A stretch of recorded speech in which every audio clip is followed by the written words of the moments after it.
It's Election Day, and today residents across Kentuckiana were out casting their votes and making their voices heard. On the national scale, months of campaigning across the country has all come down to today. Vice President Kamala Harris and former President Donald Trump are both trying to get 270 of those electoral college votes tonight and become the next president of the U.S. ABC's Perry Russell is at the White House with the candidates' final pitches to voters. Millions of Americans voting across the country today deciding who will win this historic race for president. Former President Trump voting today in Palm Beach, Florida, saying he feels confident. Look, regrets, you always have regrets. I can't think of any, to be honest, to use her expression. I can't think of any. I ran a great campaign. I think it was maybe the best of the three. There have been questions as to whether Trump will concede the race if he loses. He has yet to concede the 2020 race. If I lose an election, if it's a fair election, I'd be the first one to acknowledge it.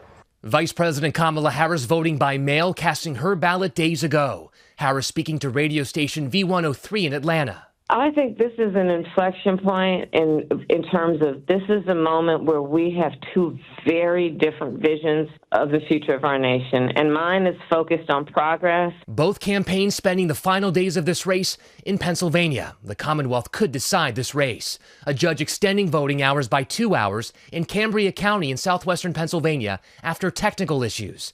Harris's running mate Tim Walz in Harrisburg, PA this afternoon. Every voice matters, and this week I could not be prouder to be on this ticket, to watch that contrast, one that is hopeful. Rule of law matters, Constitution matters, the American experiment matters. The results start coming in after the polls close, but it could take some time to count all of them. We do have some news coming out of Georgia, a battleground state. The Secretary of State there says he is confident they will have results tonight. Perry Russell, ABC News, the White House. Right now, election officials and law enforcement are not just focused on a fair election, but one that's also safe. Security measures, seen and unseen, officials are not taking chances.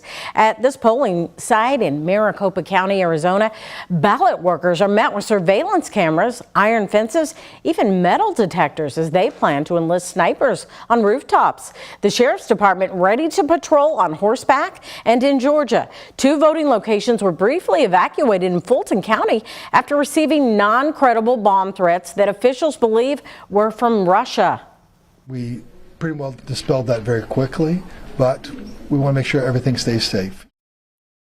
And in Pennsylvania, a judge already ordered voting hours to be extended until 10 p.m.